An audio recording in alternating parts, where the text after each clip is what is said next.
6 days and counting before Election Day, Kamala Harris and Donald Trump are on the campaign trail, crisscrossing several swing states, passing each other in Wisconsin, with the former president scheduled to appear in Green Bay with a one-time local icon, the retired NFL quarterback Brett Favre.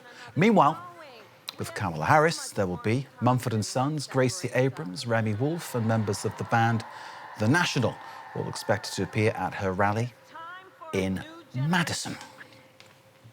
Now, in June 2022, the US Supreme Court overturned a landmark ruling that gave women access to abortion. Since then, many states have banned access to the procedure, even in cases of rape. For hundreds of women, the only alternative has been to cross the border and undergo the procedure, an abortion, in Mexico. This report by Quentin Duval and Laurence Cuvillier. ¿Te has operado alguna vez? Tuve cesárea cuando tuve una niña. Y vienes con nosotros porque no es legal en Estados Unidos. Sí. Exactamente. Ok, perfecto. These are the words that this Mexico City gynecologist repeats dozens of times a week. ¿Su nombre completo? Today, Sandra has come from Houston, Texas, to have an abortion. In her state, it's completely illegal. I just don't feel that it's right because it's taking the choice away from the woman to be able to do what she wants to do with her body. After an hour of surgery, the young woman was finally released. To have him support that choice is a huge part because I'm not in it by myself. And I know some people don't have that. And they're in it alone. And to have to come through this alone is very difficult.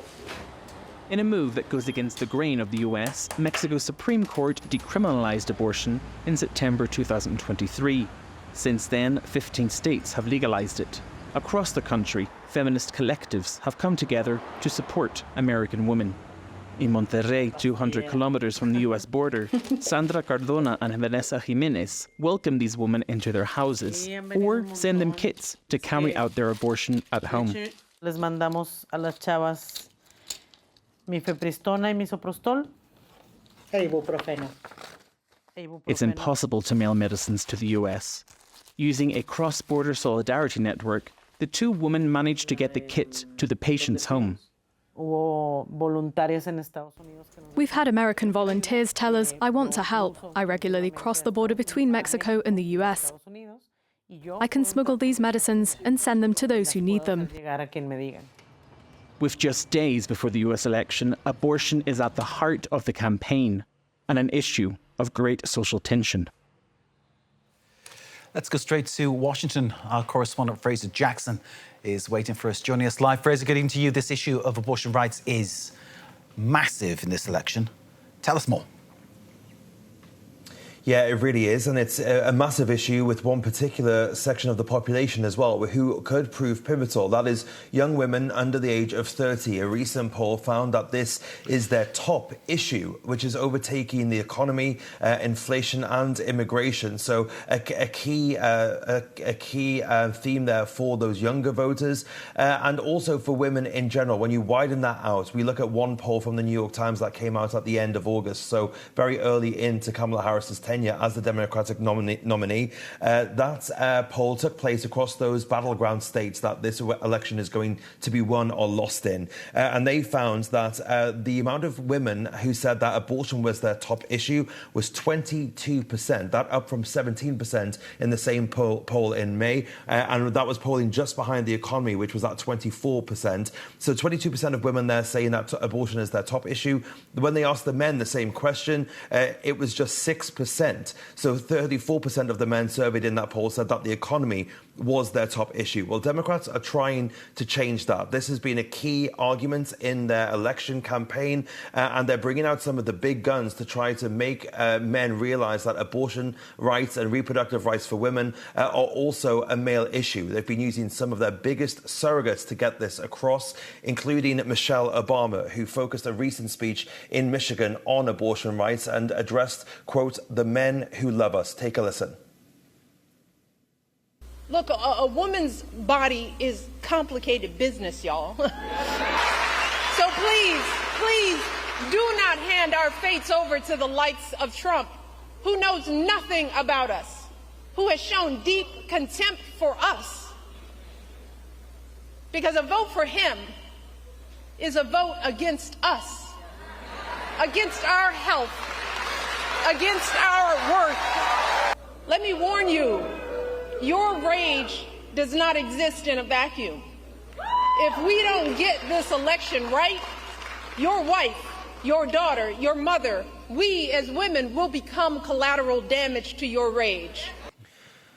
Well, she backed that up with an op-ed in the New York Times on Monday, featuring some quite graphic language, trying to really make it hit home. But she said your wife and mother could be the ones at higher risk of dying from cervical cancer because they have no access to regular gynecological care. So Michelle Obama and the Democrats trying to get out the vote on abortion, which has proven to be something that's been quite popular for them in the last couple of months.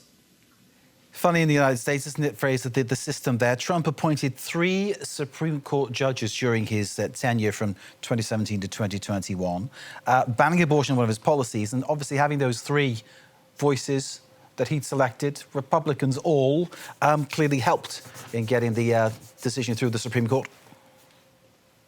It definitely helped getting it through the Supreme Court, but it hasn't helped the Republicans in the polls since then. Since Roe v. Wade was overturned in 2022, every time abortion bans have been on the ballot, they have lost. And we're including some key, very deep red states like Kentucky and Kansas, not exactly liberal bastions by any stretch of the imagination, and even abortion bans there that were going to be written into law did not fail, the votes in the midterms. So it has been a bad issue for the Republicans, and Donald Trump is aware of that. He's tried to kind of distance himself somewhat from that abortion stance. He's flip-flopped on it in the last couple of months. At one point, he was asked during the debate, in the presidential debate against Kamala Harris, whether if he got into office he would sign a federal abortion ban, and he said that he wouldn't need to. Well, then the moderator pushed back and said, well, your Vice President, J.D. Vance, said that you would veto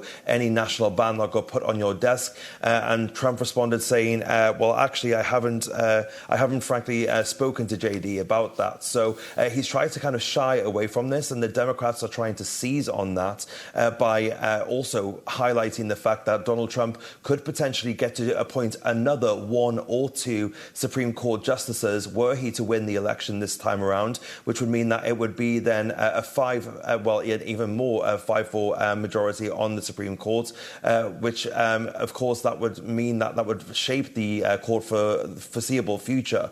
So Democrats also using that as part of their argument, but Donald Trump insisting that he is the right person for the job for women. He's called himself the father of IVF and said that women won't have to worry should he be elected president once again. Indeed. Donald Trump says certain things and certain things go the opposite way, it seems. And that's interesting that he and J.D. Vance have, it seems, differing views on this incredibly important issue. Fraser, as always, thank you very much indeed. Fraser Jackson, busying himself with all matters to do with the US presidential election and bringing us all the updates as they happen. And we'll continue to chart all the developments between now and voting day, November the 5th.